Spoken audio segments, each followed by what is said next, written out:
वहां वैसा तो कुछ नहीं हुआ जैसा आपने सोचा था, किंतु सुखद समाचार तो ये है, गर्जना ने जो किया उससे सुग्रीव और तारा का बहुत अपमान हुआ। हो सकता है कि खीर में मधु मिलाने वाली ने ही विष मिला दिया। आपने हमारे राजकुमार मारुति की जान लेने की कोशिश की है, इसे दंड अवश्य मिलना चाहिए।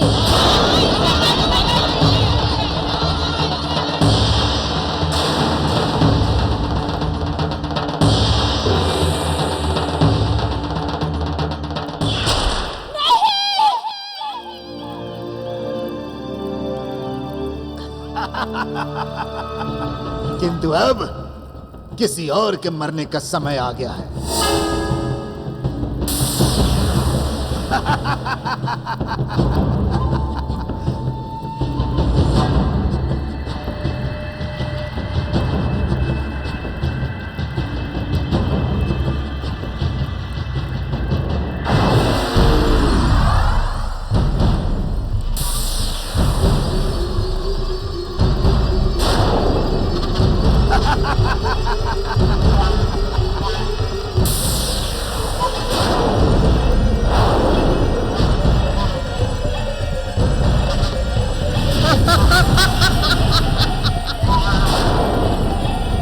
महामायावी गर्जना, तुम्हें पता है कि अब तुम्हें क्या करना होगा। यदि वो बालक नहीं मरा तो तुम जानती हो ना कि किसे मरना चाहिए।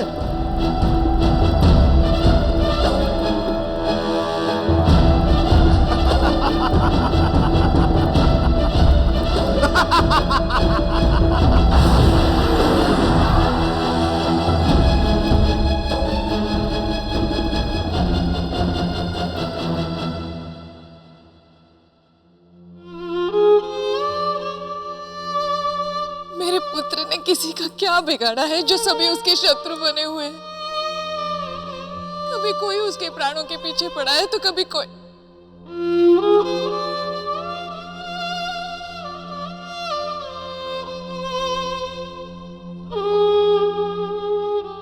हे भोलेनाथ, प्राण ही लेने हैं तो मेरे ले लो,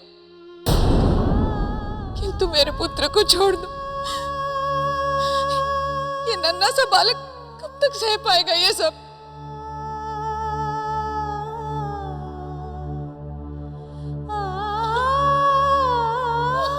अंजना, अंजना शांत हो जाओ। हमारे मारुति को कुछ नहीं हुआ है। भगवान हमारे साथ हैं। अंजना, तुम्हारी तपस्या इसकी रक्षा कर रही है। अंजना, किंतु इस पर आक्रमण तो हो रहे हैं ना।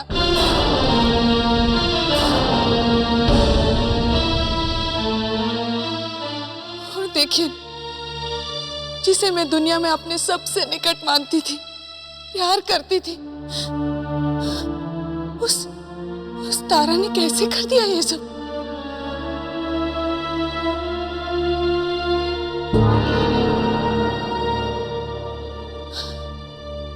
अब मैं किससे आशा करूं और किस पर विश्वास रखूं?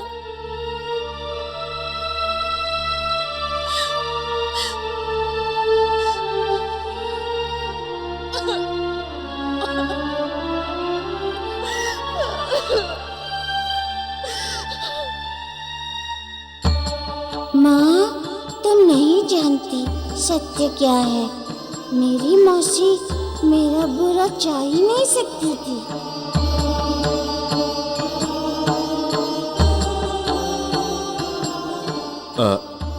बहुत शुभ मुहूर्त निकला है महाराज केसरी जी, हमारे नन्हे मारुति के अन्नप्राशन का।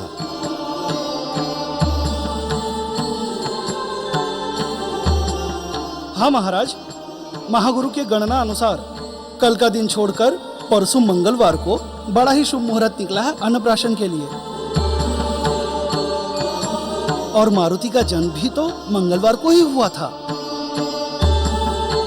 जामवंत जी, हमारे पुत्र मारुति का अन्नप्राशन वैसे ही धूमधाम से होना चाहिए। अवश्य पुत्र, अवश्य।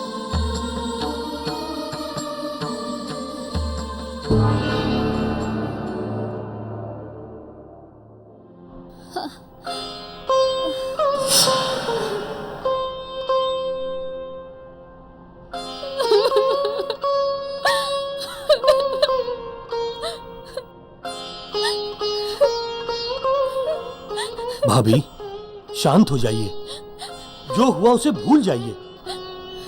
मैं जानता हूँ आप ऐसा कुछ कर ही नहीं सकती हैं। किंतु सुग्रीव भैया, सब तो यही समझ रहे हैं कि मारुति को विष हमने ही दिया। यहाँ तक कि हमारी सबसे प्रिय सखी अंजना भी हमें ही दोषी मान रही है। हम इन अपराधों की बोझ को लेकर कहाँ जाएंगे भैया?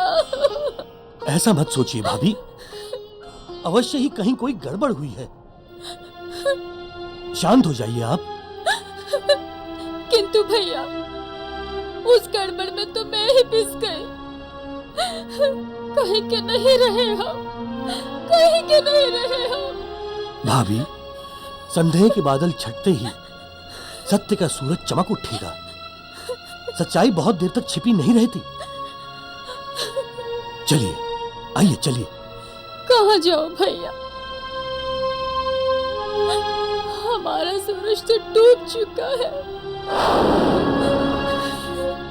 हम और जीना नहीं चाहते भैया, और जीना नहीं चाहते हम।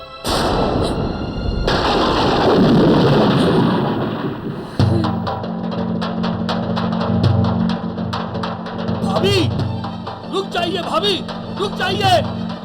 भाभी, भाभी मैं कहता हूँ रुक जाइए।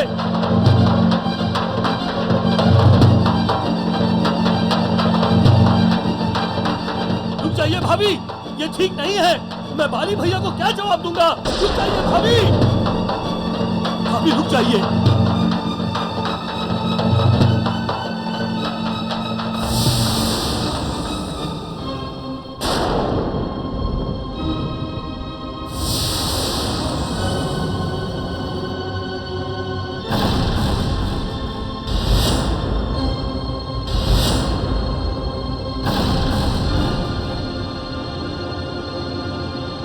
कहना, उनकी तारा उनकी कर्मों की आग में भस्म हो गई।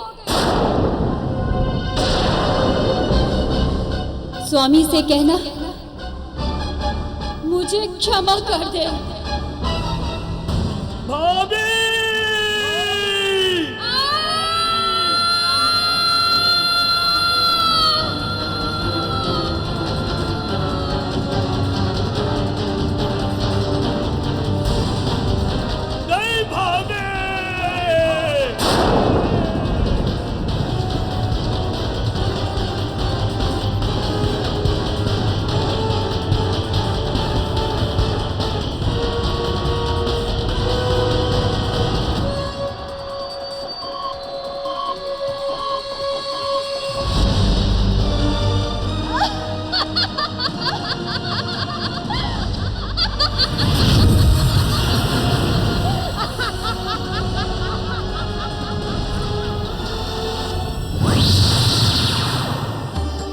असुरों, जो भी प्रपंच तुमने रचा है, ये बहुत बुरा किया है।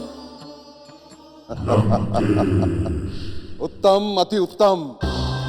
क्या योजना बनाई है तुम दोनों ने? रावण प्रसन्न हुआ, रावण को प्रसन्न किया तुमने कर्जना।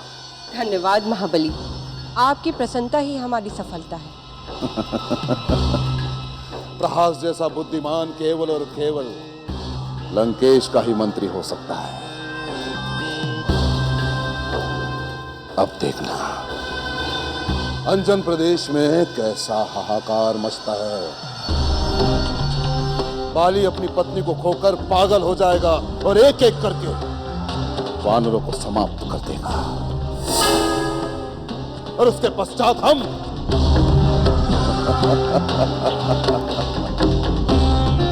बाली को समाप्त कर देंगे। चारों तरफ बस एक ही राज होगा, रावण राज।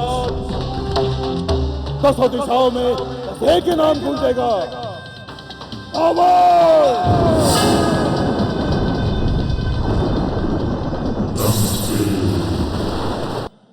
हमने अपनी आंखों से महारानी तारा को आत्महत्या करते हुए देखा है। क्या तुम्हें पूरा विश्वास है कि तुम जो कह रहे हो वो सत्य है? जी महाराज, वो एक खाई में कूद गई खाई इतनी गहरी थी कि उनका बचना संभव नहीं।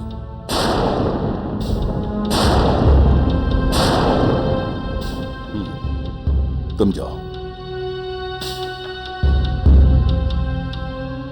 ये तो बहुत बुरा हुआ। मेरे विचार से तारा निर्दोष थी। वो तो किसी और की करनी उसके सर थोपी गई।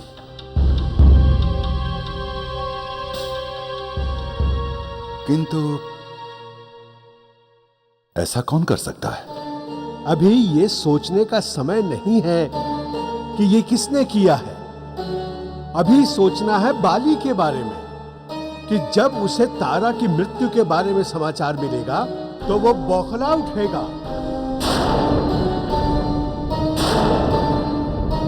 उसके बाद जो विनाश की आंधी आएगी वो कहीं हम सबको तबाह ना कर दे। इसलिए हमें भी तैयार रहना होगा।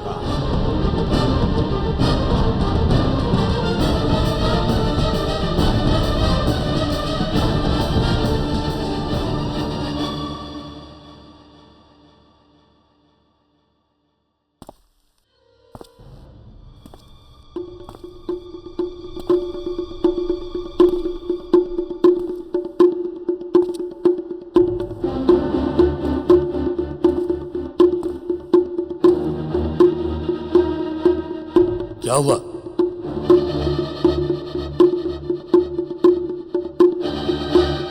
बोलते क्यों नहीं? तारा कहाँ है?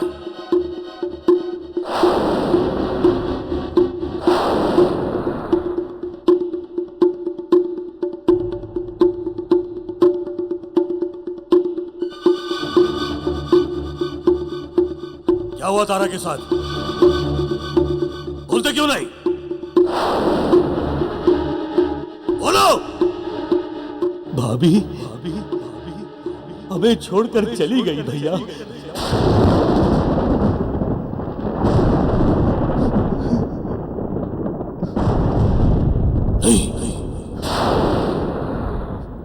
नहीं सुग्रीव, नहीं, तुम झूठ बोल रहे हो। ऐसा नहीं हो सकता। तारा मुझे तारा छोड़कर नहीं जा सकती। नहीं भैया, भाभी अब इस दुनिया में नहीं रही। तारा! तारा! तारा!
ये नहीं हो सकता।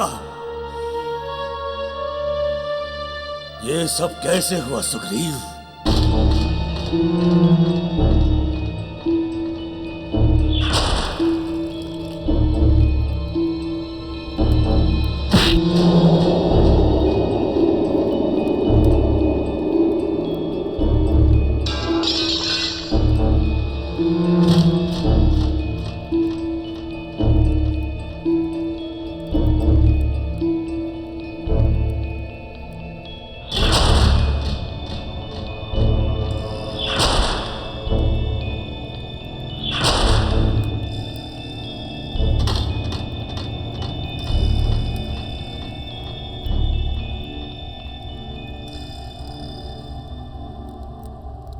रुक जाइए भाभी।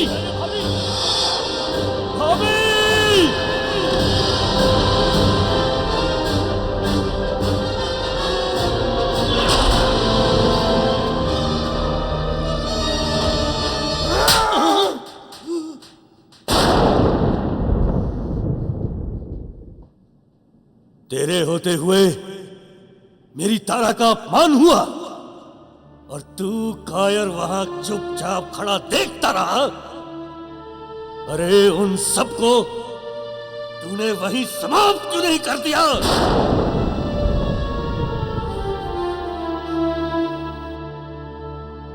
मेरी तारा का अपमान किया उन्होंने।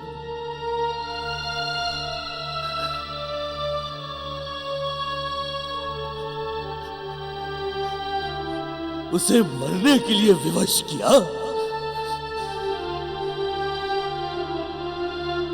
कोई नहीं बचेगा, कोई जीवित नहीं रहेगा।